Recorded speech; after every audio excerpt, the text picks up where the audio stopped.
तो जोपासण्याचा ते प्रयत्न करतात. ही निवडणूक देशाच्या उपराष्ट्रपती पदासाठी, हे लक्षात घ्या, ही संवैधानिक पदासाठी असलेल्या निवडणुकीसुद्धा भारतीय जनता पक्ष किंवा नरेंद्र मोदी, अमित शहा यांना अशा प्रकारे फोडाफोडी करावी लागत असेल तर मला असं वाटतं हे या देशाच्या संविधानाचं दुर्दैव आहे. तुम्ही खासदार विकत घेणार कोणासाठी? तर उपराष्ट्रपती पदाच्या निवडणुकीत तुम्हाला आवश्यकतेपेक्षा जास्त मतं मिळावीत म्हणून. सर, तुम्ही आता बोललात की खासदार विकत घेतले जात आहेत, साधारण किती? मी सांगतोय ना, मुळात तसं करण्याची गरज नाही आहे. ही निवडणूक ही संविधानाच्या नियमानुसार व्हायला पाहिजे.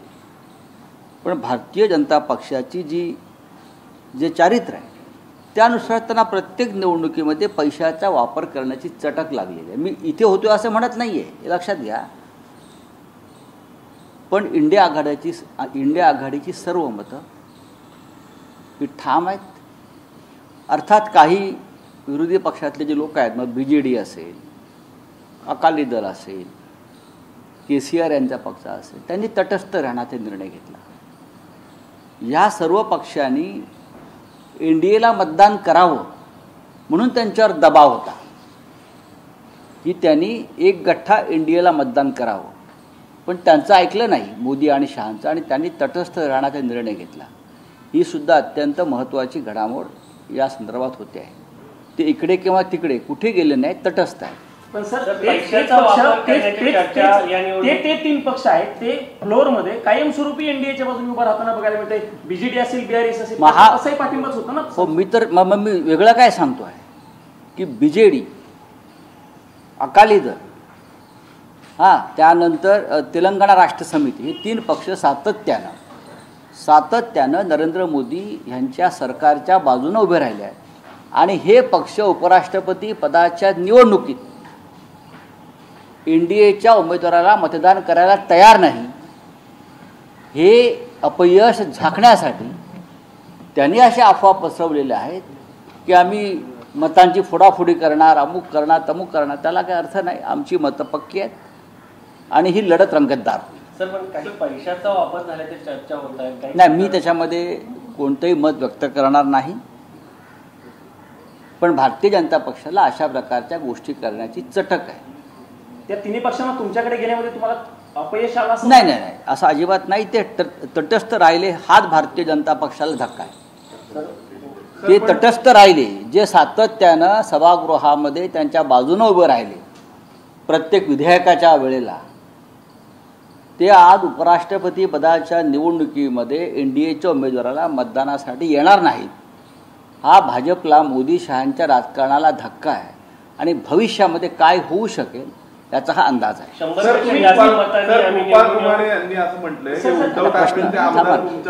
पेक्षा अधिक मताने निवडून येऊ असं त्यांचं मत आहे. त्यांचा उमेदवार 100 पेक्षा अधिक मताने निवडून येणार. नाही, ते असंही बोलू शकतात की आमच्या उमेदवाराला मतच पडणार नाहीत, आम्हाला 0 मतं मिळणार. 100 पेक्षा जास्त मताने निवडून यायचं असेल तर त्यासाठी मतपेटी आज आहे ना. आज संध्याकाळी 9 वाजेपर्यंत दूध का दूध, पाणी का पाणी होईल. या क्षणी त्यांच्यात आणि आमच्यामध्ये 40 मतांचा तफावत आहे, हे आम्ही मान्य करतो. त्यांच्याकडे त्यांच्या मित्रपक्षांसह बहुमत आहे, आकडा आहे. तरी आमचे सुदर्शन रेड्डी हे निवडणुकीला आम्ही त्यांना उतरवलेलं आहे. आणि आम्हीसुद्धा राजकारणामध्ये, इंडिया आघाडीचे जे प्रमुख नेते आहेत अनेक वर्ष राजकारणामध्ये काम करत आहेत. त्यांच्यासुद्धा कुठेतरी चर्चा झाल्याच असतील ना. पाहू ना काय होतं ते. सर, तुम्ही मित्रपक्षाचा मुद्दा जो उपस्थित केला होता काल, त्याच्यावरनं विरोधी पक्षाकडनं खूप टीका होते, खास करून भाजप असेल, एकनाथ शिंदेचा पक्ष असेल. अनिल बोंडे म्हणतात तर तुम्हीच कावळा आहात, तुम्हालाच कावळा आहेत असं त्यांना काही बोलू द्या. मी एक मुद्दा मांडलेला आहे. आतापर्यंत हिंदुत्ववादी पक्ष जे आहेत भाजपसारखे, हे मी हा मुद्दा गमतीने मांडलेला आहे. हे आतापर्यंत मुहूर्त, हिंदुत्व, पंचांग हे सर्व करून निवडणुका करत होते. आता पितृपक्षामध्ये उपराष्ट्रपती पदाची निवडणूक घेतल्यामुळे सेक्युलर झालेले आहे आणि त्याचं अभिनंदन केलं की भारतीय जनता पक्ष अशा पद्धतीनं सेक्युलर झालेलं आहे की अंधश्रद्धा पाळत नाही. अंधश्रद्धेच्या वर जाऊन त्यांनी उपराष्ट्रपदाची निवडणूक पितृपक्षात घेतली. याचं कौतुक केलं पाहिजे. त्यांना समजलं नाही. नाही, ते बिंडोकच आहेत ना. त्यांना कौतुकही समजत नाही की त्यांनी अंधश्रद्धेवर मात करून पितृपक्षामध्येही निवडणूक घेतली. याबद्दल त्यांचं कौतुकच केलं पाहिजे. एक प्रश्न असा आहे की वारंवार जेव्हा क्रॉस वोटिंगचा प्रश्न येतो तेव्हा वारंवार विशेषतः तुमच्याच पक्षाचे खासदार करतील असं म्हटलं जाते. दरम्यान शिंदेचे माजी खासदार कृपाल तुमाने म्हणाले की तुमच्यावर लोक नाराज आहेत, 80% लोक आमच्या संपर्कात आहेत, संजय राऊतांवर नाराज आहेत आणि आमच्याकडे येतील महापालिकेपूर्वी. कोण म्हणते हे? कृपाल तुमाने. ज्यांचा आम्ही पराभव केला लोकसभेला ते म्हणतात ना. दारुण पराभव केला लोकसभेला. काय यांच्यावर तुम्ही यांना महत्त्व देता? या लोकांना हे फ्रस्ट्रेशन आहे. ज्यांचा स्वतःचा पक्ष भाजपात विलीन व्हायला निघालेला आहे, ज्यांचा स्वतःचा पक्ष भाजपात विलीन व्हायला निघालेला आहे, ते दुसऱ्यांच्या आमदार विलीन करण्याच्या भाषा करतायत. आज जे शिवसेनेमध्ये आमदार आहेत, खासदार आहेत, तो शुद्ध निष्ठावंत असे लोकांचा पक्ष आज उरलेला आहे. ज्यांना जायचं होतं तो गाळ निघून गेला.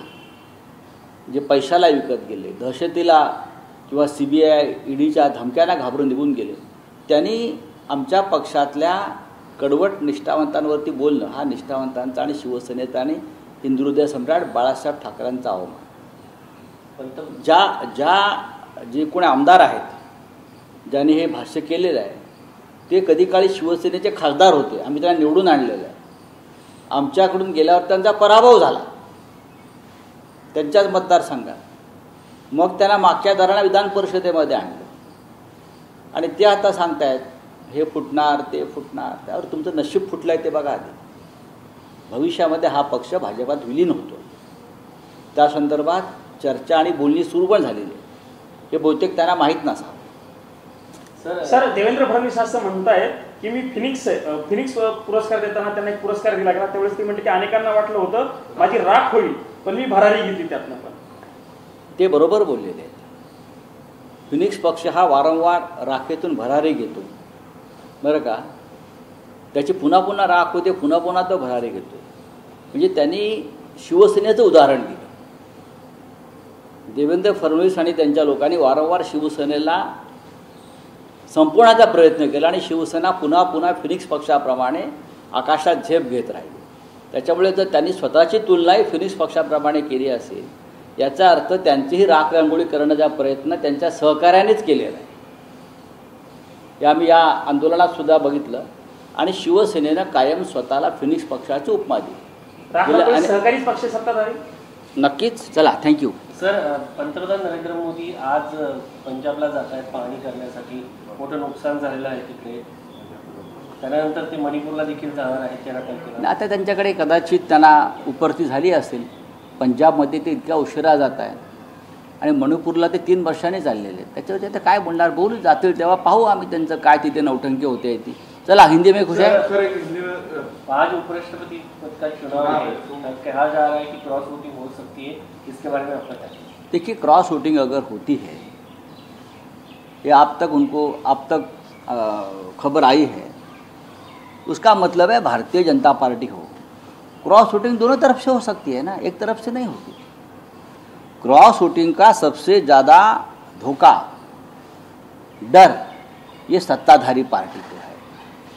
इतनी कमज़ोर सरकार आज नरेंद्र मोदी की है.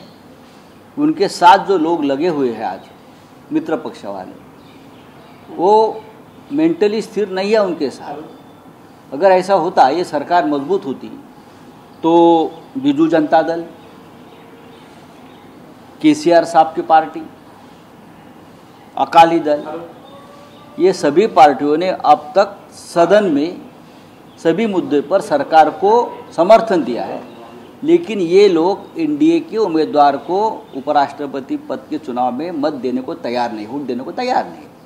उसका मतलब क्रॉस वोटिंग का सबसे ज़्यादा खतरा किसको है? एनडीए को है. सर, इसमें एक बात ये है कि वीवी गिरी जो कांग्रेस के कैंडिडेट थे अपने इंदिरा गांधी के, चुन के आए थे, ऐसा कुछ हो सकता है कि इस बार? देखिए, मैं कुछ बोलूँगा नहीं, ये चुनाव है और चुनाव बहुत अच्छा तरह से चल रहा है, दोनों तरफ से अपने अपनी ताकत लगाई है। ये संवैधानिक पद के लिए चुनाव है।